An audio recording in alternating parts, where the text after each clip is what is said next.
Vaccine पर सियासत का ओवरडोज नई परेशानी खड़ा कर रहा है। देश के आम लोगों को भ्रम में डाल रहा है। लोग इस पशुपेश में पड़ रहे हैं कि आखिरकार क्या करें। इसीलिए हमने देश के सबसे बड़े हेल्थ एक्सपर्ट्स को अपने पैनल पर बुला लिया है ताकि सियासत से अलग आपको एक्सपर्ट ओपिनियन दी जा सके और आपके सारे सवालों का जवाब दिया जा सके। सबसे पहले मेहमानों का परिचय। डॉक्टर राहुल भार्गव हमारे साथ जुड़ चुके हैं, जो कि फोर्टिस मेमोरियल रिसर्च इंस्टीट्यूट के डायरेक्टर और हेड हैं।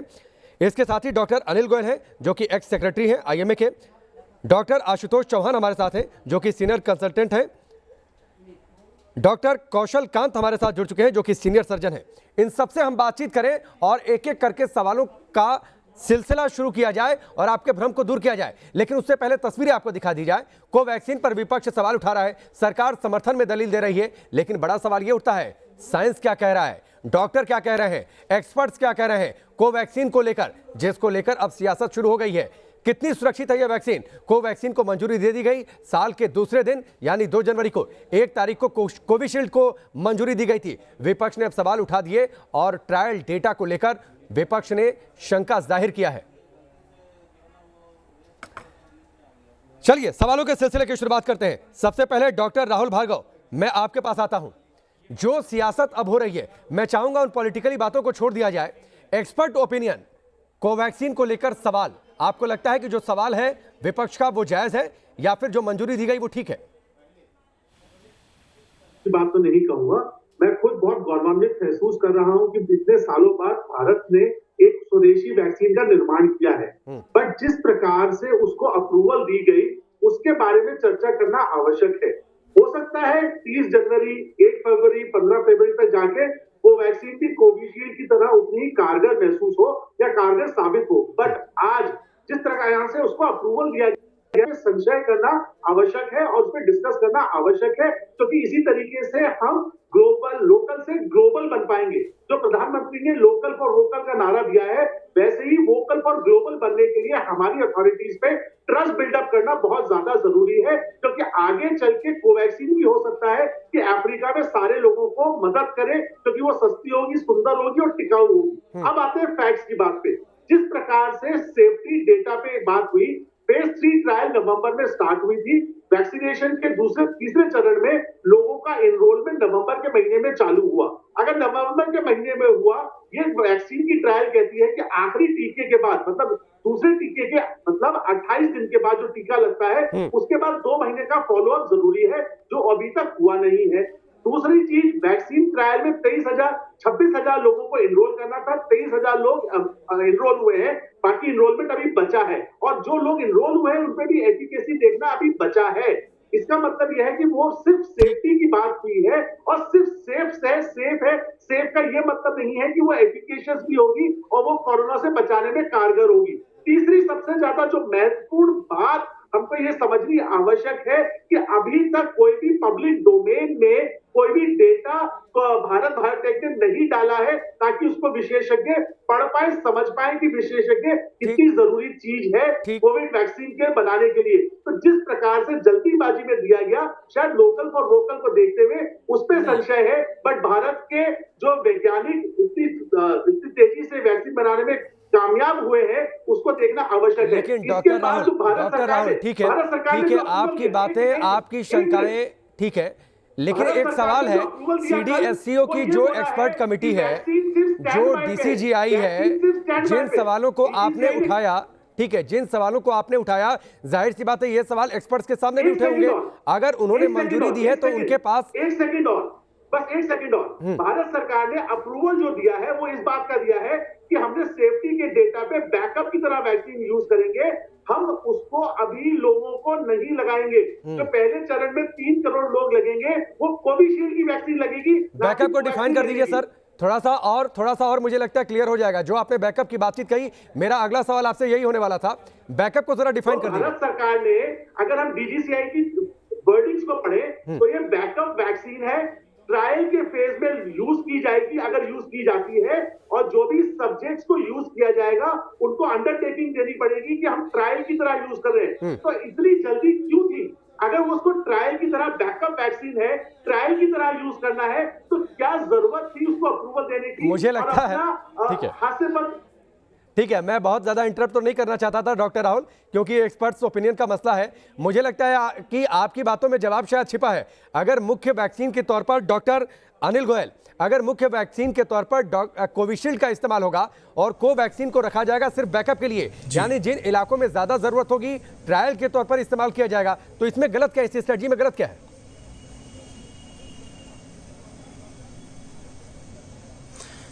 बिल्कुल, मुझे लगता है लोगों को समझ नहीं आ रहा है लोगों को की अप्रूवल क्या है। अप्रूवल इंटरिम अप्रूवल है, इमरजेंसी अप्रूवल है, क्लिनिकल ट्रायल मोड में है। ये 3-4 चीजें समझ लें हम लोग तो ये जो है निश्चित रूप से खुद सोमानी साहब ने बोला है कि ये क्लिनिकल ट्रायल मोड में यूज होगा और पब्लिक इंटरेस्ट के कारण तब यूज होगा और उनको बताया जाएगा कि ये मॉनिटर्ड ट्रायल है। बताया क्या जाएगा, उसके लिए उनका फॉर्म साइन होगा और उसके बाद उसके साइड इफेक्ट्स एटसेट्रा एटसेट्रा बताए जाएंगे। इसमें सबसे पहले मैं ये बताना चाहता हूं कि फेज 1 और फेज 2 में कोवैक्सीन की अगर हम बात कर रहे हैं तो उसकी सेफ्टी और जो एंटीबॉडी पैदा करती है वो स्टेब्लिश हो चुकी है।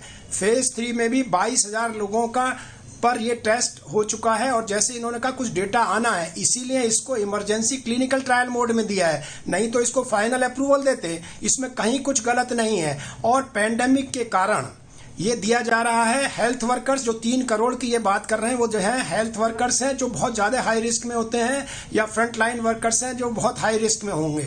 और ये 3 करोड़ के ज्यादा कोविड शील्ड ही 4 करोड़ हिंदुस्तान में अवेलेबल है इस वक्त। ये एक्चुअली डेफिनेटली ये उम्मीद है कि अगर अचानक केस बढ़ जाए तो पब्लिक इंटरेस्ट में पैंडेमिक में इसका यूज हो सके, इसलिए इसका इमरजेंसी अप्रूवल दिया गया। सर आप थोड़ी सी चर्चा को देखना पड़ेगा कि क्या ग्लोबल फॉर वोकल, जब हम वोकल फॉर ग्लोबल की बात करेंगे तो क्या हमारी वैक्सीन को कोई भी ग्लोबल अथॉरिटी सिर्फ इसी बेसिस पे अप्रूवल देगी? आप एक बार बताइए, कितनी बड़ी हास्यास्पद बात है इस बात की कि कोई भी चीज हमारे को ग्लोबल स्टैंडर्ड पे जाना है, क्या कोई भी ग्लोबल अथॉरिटी अपने को अप्रूवल देगी इस बात पे कि सिर्फ वैक्सीन का सेफ्टी ट्रायल है? तो आपको कहीं नहीं लगता कि बैकअप वैक्सीन हो या कोई भी वैक्सीन हो उसको जल्दीबाजी में अप्रूवल नहीं दे सकते? क्या अमेरिका ने दिया? क्या मॉडर्ना वैक्सीन, इतने सारे लोग मर रहे थे, क्या अप्रूवल सेफ्टी पे दिया गया? 43,000 लोगों की फाइजर की वैक्सीन पे अप्रूवल हुआ, 23,000 लोगों की एस्ट्राजेनेका पे हुआ, उसके बाद भी नहीं। मुझे लगता है फिर ये शायद समझ नहीं रहे हैं, दोबारा समझा दें कि सेफ्टी स्टेब्लिश हो चुकी है। सर सेफ्टी में डेटा मुझे लगता है इसीलिए इनको पहले समझना होगा कि सेफ्टी इस कोवैक्सीन की स्टेब्लिश हो चुकी है। नंबर 1 मिनट पूरी बात सुन ले जरा ध्यान से, शांति से, बगैर इंटरप्शन के सुन ले। और एफिकेसी 1 मिनट सुन ले। अप्रूवल ये टेक्निकलिटी अभी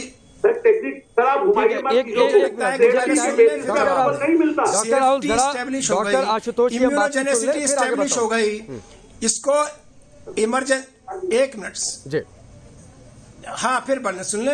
मैं क्या सेफ्टी स्टेब्लिश हो गई, इम्यूनिटी स्टेब्लिश हो गई, ये जो भी देना है ये सिर्फ 3 करोड़ हेल्थ केयर वर्कर और अभी जो फर्स्ट स्टेज में देना है फ्रंटलाइन वर्कर्स को देना है।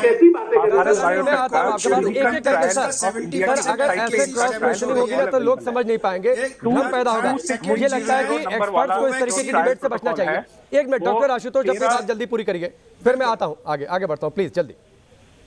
बिल्कुल, मैं 13 जुलाई 2020 डॉक्टर अनिल मैं आता हूँ, 1 मिनट डॉक्टर आशुतोष अपनी बात पूरी कर ले प्लीज जल्दी से। 13 जुलाई 2020 का है जिसमें उन्होंने टाइम पॉइंट रखा था 194 days to study the safety. 194 days 31 जनवरी को खत्म होते हैं, अर्थात 1125 पेशेंट का छोटे सैंपल साइज पे हम स्टडी सेफ्टी खत्म कर रहे हैं ऑन 31 जनवरी 2021। ये अकॉर्डिंग टू द कंपनी की लोडेड जो ट्रायल प्रोटोकॉल है। तो अभी सेफ्टी का ऑब्जर्वेशन पीरियड इतने छोटे सैंपल में पूरा नहीं हुआ है। नंबर 2, इम्यूनोजेनेसिटी, जो इनका दूसरा ट्रायल है जो उसी वेबसाइट पे आपको मिलेगा 28976, उसमें क्लियरली मेंशन्ड है कि day 56 from the trial date, that is 11 नवंबर 2020 को जब फेज 3 ट्रायल शुरू हुआ, उससे 56th डे अर्थात जनवरी 6 को वो लोग एक सबसेट 600 पेशेंट्स के सबसेट को वो अनब्लाइंड करेंगे उसकी इम्यूनोजेनेसिटी देखने के लिए। अर्थात 6 जनवरी से पहले हम साइंटिफिकली ये नहीं कह सकते कि पेशेंट में इम्यून रिस्पॉन्स आया। तो दोनों फैक्टर्स में, both safety as well as immunogenicity के लिए अभी ट्रायल के अपने प्रोटोकॉल के हिसाब से डेट नहीं आई है। तो इसलिए कहना कि वो सेफ है या वो इम्यूनोजेनिक पोटेंशियल प्रूव हो गया, ये गलत होगा। ठीक है, ये गलत होगा। लेकिन डॉक्टर आशुतोष, उससे पहले मैं डॉक्टर कौशलकांत का भी रुख कर लेता हूं। जब ये बात अगर जाहिर हो जाती है कि कोविशील्ड मुख्य वैक्सीन के तौर पर इस्तेमाल होगी, यानी जो जनरल वैक्सीनेशन होगा वो कोविशील्ड का होगा, अगर मैं ठीक हूं तो आप लोग फैक्ट चेक जरूर करिएगा अगर मैं जहां पर गलत हूं। बिल्कुल सही है। ठीक है, कोविशील्ड का इस्तेमाल मुख्य वैक्सीन के तौर पर होगा, यानी कोवैक्सीन जनरली वैक्सीनेट नहीं होने जा रही है, बैकअप के तौर पर इस्तेमाल होगा। और ये क्लियर मेंशन होगा कि ये ट्रायल हो रहा है और उसी तरीके से उसको कंडक्ट किया जाएगा जिस हिसाब से अभी ट्रायल चलते हैं। तो इसमें गलत क्या है? मैं चाहूंगा जरा इसे आसान भाषा में अगर समझाएं। ठीक, कुछ नहीं गलत है। ये अभी क्लिनिकल ट्रायल तो ये ऑलरेडी चल रहा है। तो क्लिनिकल ट्रायल का जब रिजल्ट आएगा तब हम उसे जनरल यूज के लाते हैं। लेकिन जो लोगों के बीच में जो धारणा जा रही है कि ये वैक्सीन प्रूव हो चुका है, important point to be understood कि वैक्सीन प्रूव नहीं हुआ है, हम अभी भी ट्रायल पे चल रहे हैं। तो ट्रायल पे तो हम ऑलरेडी चल रहे थे। तो मुझे समझ में नहीं आता है ऐसे क्यों अनाउंस कर रही है। सर आप एक बार बताइए, सिंपल एक बात समझिए, बात को बहुत सिंपल बात है। अप्रूवल किस चीज का है कि जब मैंने सेफ्टी एफिकेसी को मैंने प्रूव कर दिया तब ट्रायल वैक्सीनेशन के लिए तैयार है। अभी अप्रूवल किस चीज के लिए? ट्रायल के लिए तो अप्रूवल पहले ही था। नहीं, वो तो अप्रूवल में लिखा है ना डॉक्टर राहुल। मुझे लगता है डॉक्टर कौशलकांत को मैं लाता हूं, डॉक्टर आशुतोष की, डॉक्टर राहुल की बातों का जवाब। और ये भ्रम मैं चाहूंगा आप अपने हिसाब से भी दूर करिए कि मुख्य वैक्सीन कोविशील्ड ही है, कोवैक्सीन अभी ट्रायल फेज में है और ट्रायल फेज के लिए मंजूरी है इमरजेंसी बैकअप के लिए। मैंने सभी लोगों की बात ध्यान से सुनी है और मैं कुछ फैक्ट आप लोगों के सामने रखना चाहूंगा कि जो कोविशील्ड है वो प्राइमरी वैक्सीन है, ये ओपन रहेगी सभी के यूज के लिए। जो कोवैक्सीन, जो इंडियन मेड वैक्सीन जिसके ऊपर सारी कंट्रोवर्सी फैला रखी है, जो उसकी बात हो रही है, उसके बारे में कुछ डेटा डॉक्टर राहुल आपको बताना चाहूंगा कि कोवैक्सीन का जो फर्स्ट स्टेज का ट्रायल हुआ था उसमें करीब 23,000 लोग शामिल थे। कोवैक्सीन का जो सेकेंड स्टेज ट्रायल हुआ है उसमें 10,000 लोग शामिल हैं। ये किल्ड वैक्सीन है। और इसके अलावा ये आपने इंडियन ट्रायल के बारे में आप बता रहे हैं, इंडियन ट्रायल के बारे में आपने बताया है। इसके अलावा ग्लोबली, पूरे ग्लोब में 1 लाख लोगों के ऊपर किल्ड वैक्सीन का ट्रायल हुआ है। और आपकी इंफॉर्मेशन के लिए बताना चाहूंगा कि Brazilian association of health clinics ने ऑलरेडी भारत बायोटेक के साथ 5 मिलियन डोजेस कोवैक्सीन का पैक्ट साइन कर लिया है। इसके अलावा Brazilian association of vaccine clinical में कंफर्म किया गया है, आप उसकी वेबसाइट पे जाके देख सकते हैं कि इन्होंने ऑलरेडी करीब पूरे ऑर्डर दिया है उन्होंने 5 डॉक्टर कौशल आपको काटना चाहूंगा। नहीं डॉक्टर कौशल, थोड़ा सा आपके फैक्ट गलत है। प्लीज नहीं डॉक्टर कौशल, आपके फैक्ट गलत है। टोटल मेरे को आवाज नहीं आ रही है। हेलो, 755 लोग थे वैक्सीन की ट्रायल में, 755 लोग थे। फेज 3 ट्रायल में 26,000 आवाज 23,000 लोग हुए हैं। अभी ब्राजील ने प्री ऑर्डर जरूर कर दी हो, पर आज जो हमें अप्रूवल मिला है उसके बेसिस पे आप ये नहीं कह सकते कि वैक्सीन कारगर है। मैं आपसे बार-बार निवेदन करूंगा कि डॉक्टर राहुल, मैं डॉक्टर अनिल को लेकर आता हूं बीच में। डॉक्टर राहुल, ये तो सबको ही कह रहा है कि कोवैक्सीन इमरजेंसी अप्रूवल है बैकअप के लिए, मुख्य वैक्सीन के तौर पर कोविशील्ड का इस्तेमाल होगा। आप समझिए तो सही। सर वो तो ऑलरेडी तैयार है ना वैक्सीन। आपने 2 वैक्सीन के लिए आप देखिए किस तरीके से इसको बोला गया कि 2 वैक्सीन को अप्रूवल किया गया। अप्रूवल का मतलब क्या होता है? इसीलिए नहीं डॉक्टर राहुल, इसीलिए तो हमने आपको बुलाया कि आप लोगों को ये समझाइए कि मुख्य वैक्सीन के तौर पर अभी सिर्फ कोविशील्ड को अप्रूवल मिला है, कोवैक्सीन बैकअप इमरजेंसी के लिए। मैं कुछ बोलना चाहूंगा। कोवैक्सीन का डेटा आना बचा है। वो वैक्सीन अभी अप्रूवल सिर्फ क्लिनिकल ट्रायल के बेसिस पे गई है कि अगर कोई इमरजेंसी होती है तो यूज करेंगे। बट अगर हम खुश हो रहे हैं कि हमारे पास 2 वैक्सीन है तो वो गलत धारणा है। हमारे पास अभी एक ही वैक्सीन है। जी ठीक है डॉक्टर अनिल, ये लाइन ठीक है। मुझे लगता है कि हमारे पास मुख्य वैक्सीन के तौर पर कोविशील्ड है जिसे अप्रूवल मिला है। कोवैक्सीन ट्रायल फेज में और ट्रायल फेज में ही वो इस्तेमाल की जाएगी अगर बहुत जरूरत पड़ती है तो।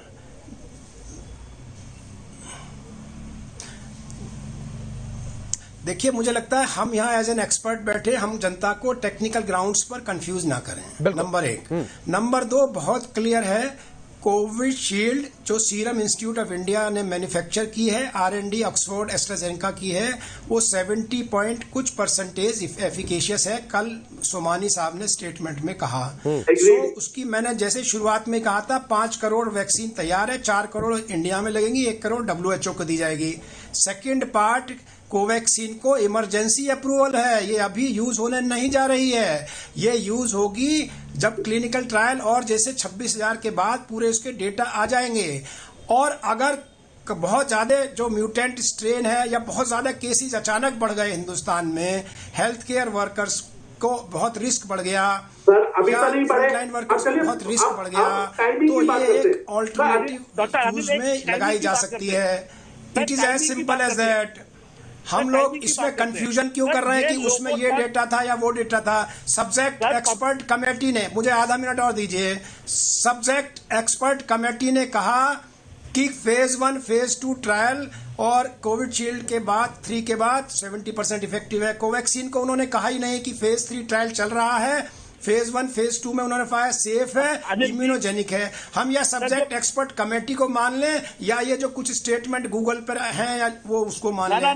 मैं विश्वास करना चाहूंगा अपनी सब्जेक्ट एक्सपर्ट कमेटी पर, मैं विश्वास करना चाहूंगा ड्रग रेगुलेटरी अथॉरिटी पर, मिनिस्ट्री ऑफ हेल्थ पर।